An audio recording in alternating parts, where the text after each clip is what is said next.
Nagsimula sa isa, naubos ang 5, hanggang umabot ng 15. Pagdating ng 20, hindi na makatayo. Busog, lubog na sa pagkaupo. Yan na nga ba sinasabi, hindi naman babae. Hindi, tsaka yung choice, yung choice rin na si Kamala yung tatakbo, medyo late na. Oo. So marami ring, Hindi nakaporma. hindi nakaporma. So marami ring sinisisi si Joe Biden. Kung noong una pa lang, Na-promote na maaga. oo.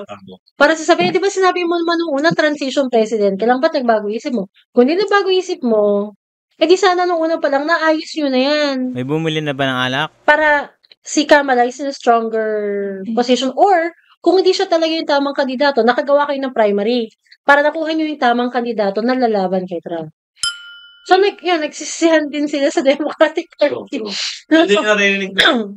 Parang, late nga, tapos may mga, parang hindi pa ready yung, hilaw yung manok na pinadala. Parang gano'n. Although siya mismo, yung tao, feeling ko ready, yung tao. Pero syempre, parang makinarya yan, di ba? Parang isasalang mo yung bagong makinarya doon eh. Yun hindi pa siguro. Kaya yung tao, well, wala, sayang. Pero, yan. Hindi ko lang alam kung may ganun bang turuan dito sa Pilipinas nung natalo yung Liberal Party. Nagtuturuan sila.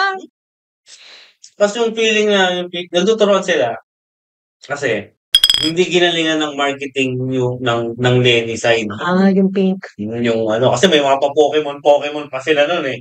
Tapos parang hindi. Sino may pa-Pokemon sila? Si Lenny, tsaka si Kiko. Number 1. Tapos, sobrang late na rin yung parang. Mahirap kasi labanan ng fake news, no? True.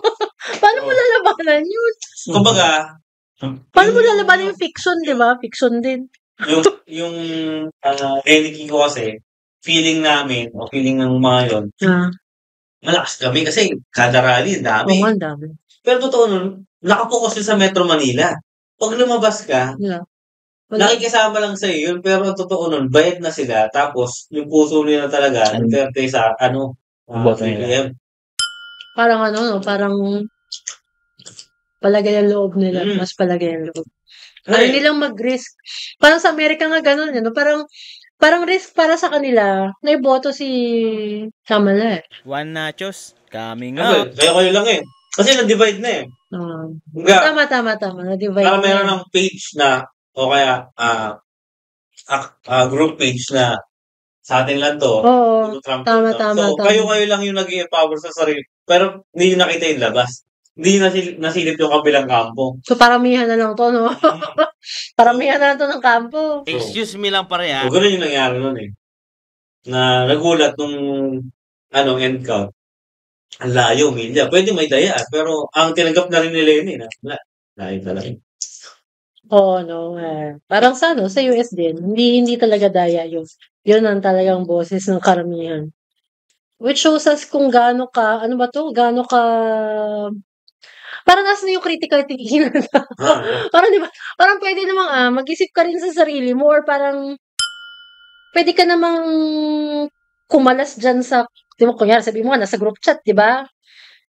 Pwede ka namang kumalas dyan eh. Tingnan mo kung ano yung nasa kabila para makadecide ka sa sarili mo. So parang, hindi na ba tayo critical thinker? Di ba? Wala namang, ilan na lang ba yung gano'n na nakakapag-decide sa sarili? Lahat ba ng tao, bandwagon na, di ba? Wala namang critical thinking sa sa mga kamalayan ng tao. Especially kung hindi ka naman iglesia, pwede ka mag-isip siguro. Wow. Iglesia kasi, kung ano sabihin sa taas. Pero feeling ko yun, para sa kanila, yun na yung napag-isipan nila. Yeah. Kumbaga, di ba? Hindi rin sila robot eh. Sino sila, ma'am? Mga INC. May kakilala kong INC eh. Parang sold out na po sila doon. Sold out na sila doon sa decision ng mga leader nila. O nagsimbahan nila. Ang pakiramdam ko, meron silang internal conviction na yun talaga yun. Na hindi nila masasabi, hindi sila mag-agree sa'yo na hindi sila nag-critical thinking kasi may proseso silang pinagdaanan. Yung proseso naman na yun, hindi naman sa kanila, hindi naman sila O, yun na nga. Pero may proseso pa rin.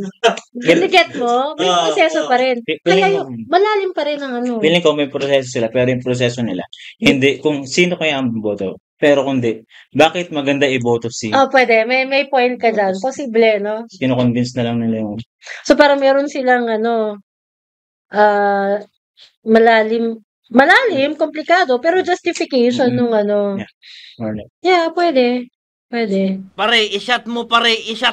Ewan ko, mahirap talaga. Mahirap rin kasi i-spellingin yung hugot ng iba eh. Hugot kasi nila yun eh. Hindi mo rin alam yung alis. Mag-undercover ka. Alamin mo kung ano nagaganap sa mga... Maraming gumawa niya, napapanggap ka rin na para makita mo. Pero in fairness, sa evangelical church, may mga ganyan din naman na yung parang sila pipili kung sino bubuto. Pero hindi nila ikaw pupwersahin kasi nga labag din sa prinsipyo ng pastor yun, namamasa. Pero magpaparinig sila na kung matalino kang tao, nag-iisip ka, ito iboboto mo. May pangalan ng tao? Oo, sir. Tapos, sasabihin din lang kung sino ayaw nilang iboto mo. Church to o pastor lang? Pastor po. Pastor. Pero sa church din po sinabi. Sabihin natin hindi naman INC na radio. Pero may mga ganun din minsan ginagawa sa evangelical. Sa sa church namin, yun ang wala. Non-partisan talaga.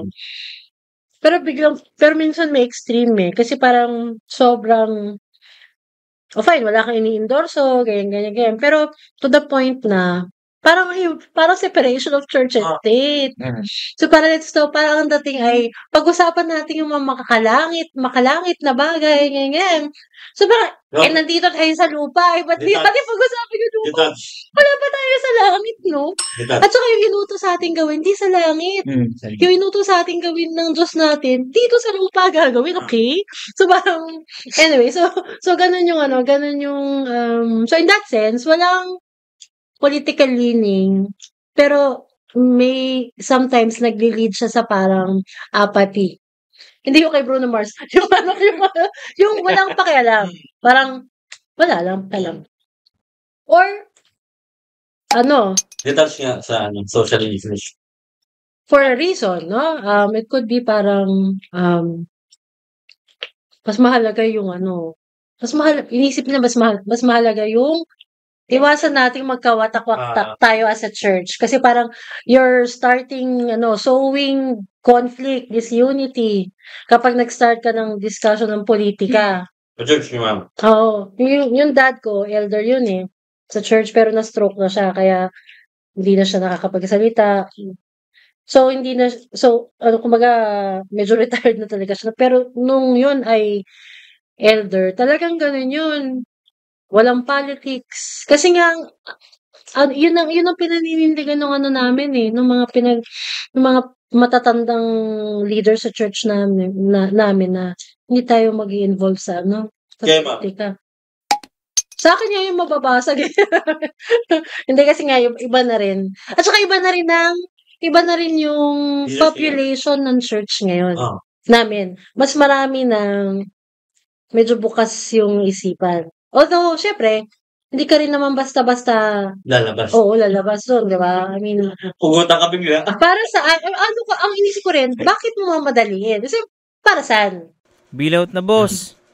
Kasi kung ang makikreate lang nun talaga ay, hindi rin naman bagong isip ng kausap mo. Hindi mo yun bibiglain, di ba? Sira yung diskarte mo. Nagawa ka ibang diskarte. Dadaanin mo sa Bible study. Dadaanin mo sa pag-usapan natin mga propeta. Ayan, tapos dadaanin mo na ron. Kasi yung mga post nyo, mga ganun. Tapos dadaanin mo sa konting Jesus Christ Superstar, mga activism, mga yan.